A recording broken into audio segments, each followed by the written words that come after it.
Good morning, everyone watching live on BAM YouTube. Let me know in the comments where you are tuning in live from today. The Hot Sheet covers what you need to know about the real estate industry in a 24-hour time period. On today's Hot Sheet, I will discuss the latest jobs report just released this morning, Fannie Mae's Home Purchase Sentiment Index, and the housing market's ongoing inventory issues. Today is Friday, March 10, 2023. I am Byron Lazine, and the Hot Sheet starts now.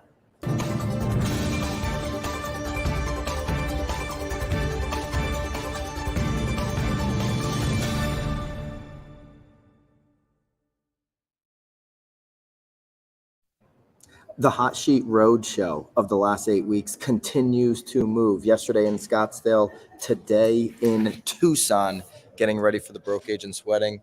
You can see Tucson, there it is. Maybe you can see it. Just as pleasant views as Scottsdale, another beautiful city here in Arizona.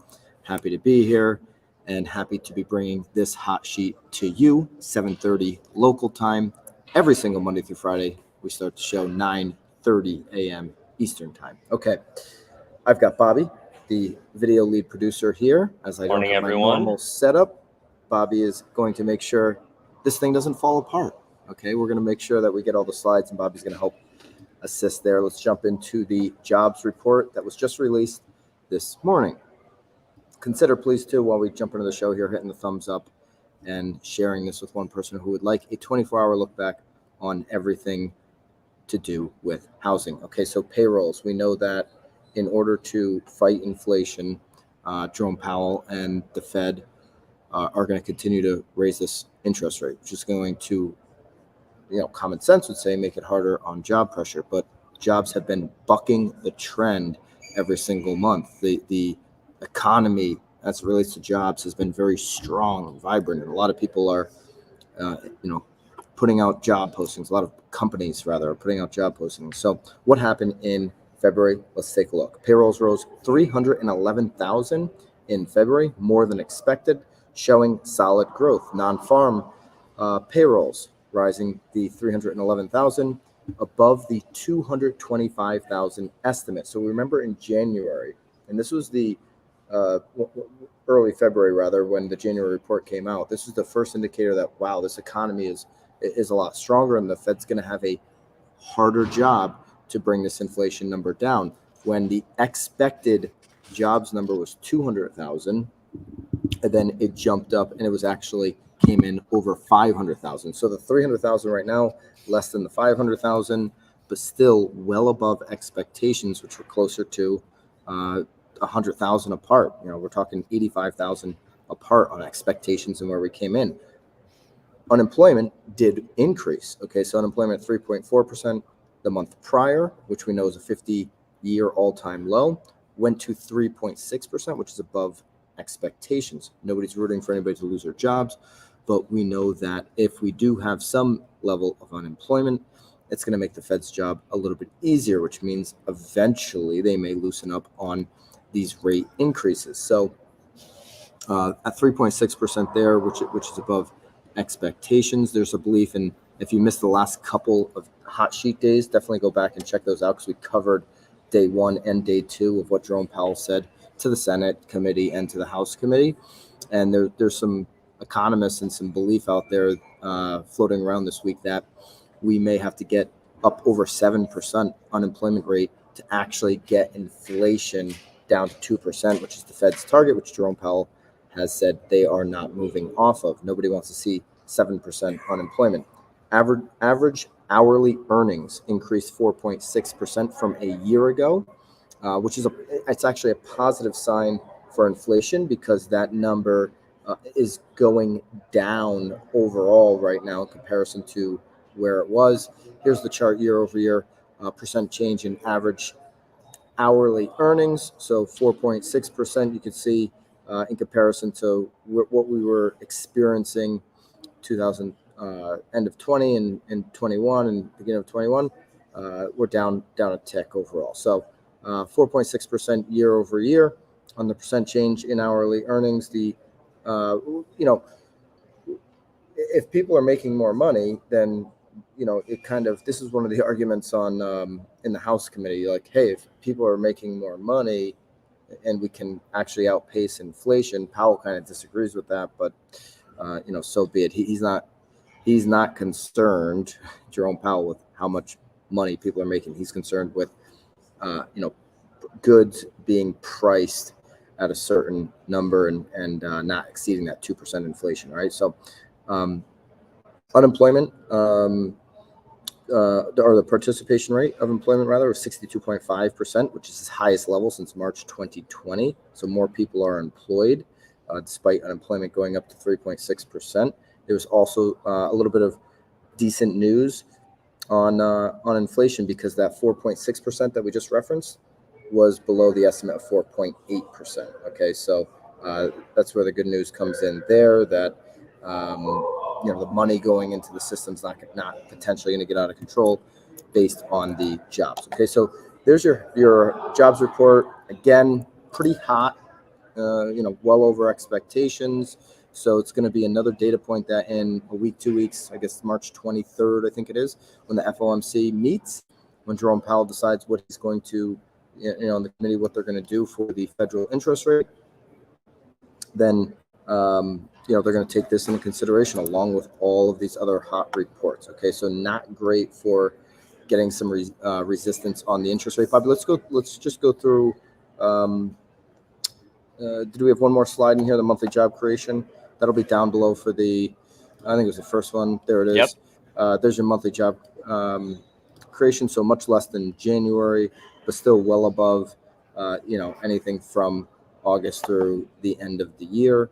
And so there you go. Both of those charts, along with all the charts we're going to go through and sources, will be available for you in the daily download below. Let's go over to Fannie Mae's HPSI index, which decreased 3.6 points in February to 58. Okay, so this is breaking a streak of 3 months of consecutive monthly increases and returning the index closer to an all-time survey low, which was set in October 2022. So overall, 4 of the HPSI 6 components decreased month over month, most notably those associated with job security, which is interesting because we did see unemployment go up 0.2 just this morning when the job report came out.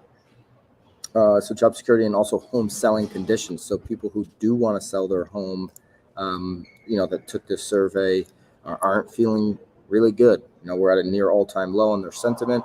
It's likely because where am I going to go? Where am I going to move to next? So yeah, I could go sell and maybe cash out, but I'm not going to be able to potentially buy the house. Let's go to the first chart. Consumers' attitudes, Bobby, toward both home buying and home selling conditions continue to trend downward. So you can see here in the lighter blue line, which is, if you're watching, I'll read it off if you're listening. The lighter blue line, good time to sell. So 44% believe it's a bad time to sell. Okay, so 44% believe it's a bad time to sell. And then you can see the, whether people think it's a good time to buy, which is the darker line below. 79% of people believe it's a bad time to buy. So 8 out of 10 of buyers believe bad time to buy. And then you've got, 4.5 sellers out of 10 believe it's a bad time to sell. Okay, so this is the fear out there in the marketplace. And if you're an agent, if you're a broker, if you're a team leader serving your community, you want to know what the fear is. You want to know what the feeling is, so that you can address those concerns into your local market and what's going on there. Okay. Let's go to the rest of the charts there on this housing survey, Bobby. Let's go through the 3. Yeah, we've got 3 more, and again, these are all available for everybody in the daily download. Here's the sentiment here, which shows you we're nearing that all-time low, which was set in October. We're down at the 58 mark. February. If you look at where we were, if you could zoom in, Bobby. Zoom in over to the 2020 time frame. There you go. Okay, so before, look at this, before 2016, 2017, 2018, 2019, before anything happened in 2020, we were up in the high 80s on this sentiment. I think what most people would consider very normal market, certainly, lower interest rate timeframes. Okay.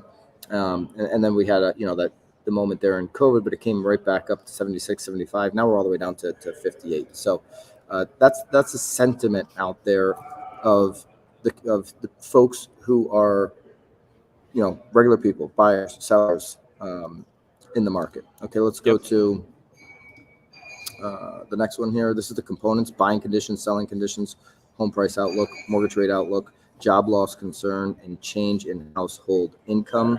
Okay, so this table breaks it down. We referenced the 59% not a good time to buy.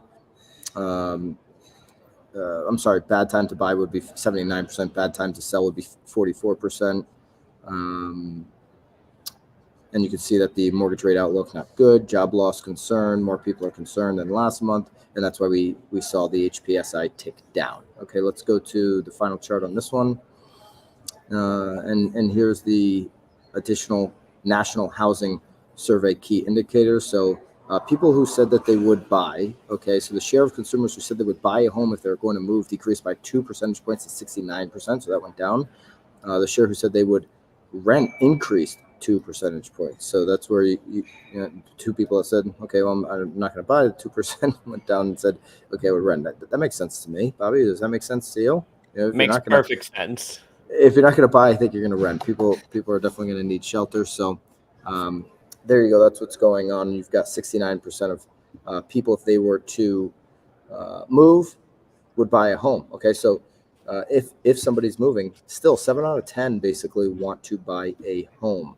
Okay, people still value home ownership, and most would want to do that.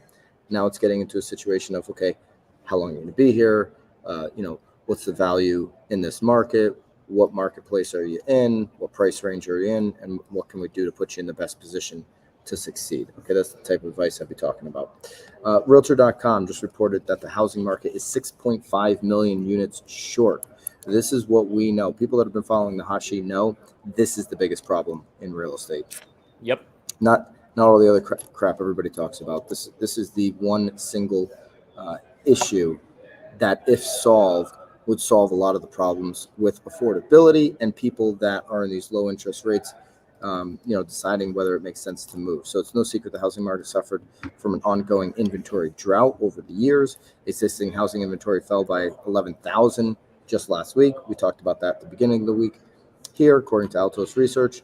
And while many are hoping new build inventory can at least alleviate this situation, analysis from Realtor.com says otherwise. So in 2022, 2.06 million households were formed, making the highest level of yearly household formations in the past decade, and bringing the total number of formations from 2012 to 22 to 15.6. During that same time period, just 13.1 million housing units were started, and the 11.9 million were actually completed, with 8.5 million being single-family units and 3.4 million being multifamily. So you can see just not nearly enough single-family units. This particular topic, there's a lot more detail to it. Again, it's the biggest concern I have. And today at 2 p.m. over at Knowledge Brokers Podcast, Tom Toole and Lisa Chinati are going to be going a lot deeper on that. So I won't be on the pod today with Knowledge Brokers, but Tom Toole and Lisa Chinati will. Two of my great friends, two of the most brilliant minds that I know. Love these two guys, and they're going to be going deeper on that. So make sure you go over to Knowledge Brokers Podcast and check that out. The Denton Realtors. This is a Peter Millar pullover. This is. I don't know why I saw that comment, but I don't want to leave it out to you. I don't want to leave you hanging, Denton Realtor. This is that. You've got it. Okay, so go check out Knowledge Brokers Podcast, separate YouTube channel. Make sure you subscribe to that. Make sure you subscribe to this one so you don't miss a hot sheet. This was completing week 8 here, and we're going to be back Monday morning. I'll be somewhere. I won't be here. I won't be in Arizona anymore. We don't know where we'll be yet. The road show continues. Also today, we've got a link down below for the video equipment ebook, just released yesterday. Any price range, video equipment, doing podcasts, doing content, definitely want to go and grab that. It's the number one question we get in our DMs of what camera do you use? Absolutely. Number one question for sure. So that ebook is down below for you. Again, we just released that late yesterday, so go check that out. Bobby, what do we got for the 30-year fix from yesterday? I think it came in at 7.0 exactly. Oh, you're good. And then what do we have? 7.0 exactly. So there we go. We're 7.0 on Thursday's read. Today, I'm expecting that to drop down because if you look at the 10-year, 10-year is down. Okay, so every time we get to 4, it kind of bounces back down. We're all the way down to 3.26. This is great news for where we could end out the week on the 30-year fix. So if anybody's got home buyers that, are like, okay, I would be comfortable at 6.75. We're sitting at 7. You may see a 6.75. So you may see it drop all the way down that low with the volatility and how much the 10-year has dropped. So I'd be keeping my eye on it if I've got a buyer who wants to lock in here before the weekend and go shopping. You might have that opportunity this afternoon to maybe get 6.75. There you go. That's your hot sheet, Bobby. Thanks for keeping us on track here the last 2 days. We'll be back. I think I'll be in studio in Naples on Monday, so we'll be back to more of a normal setup on Monday. And have a great weekend, guys. Have a great Friday. Until Monday, toodaloo.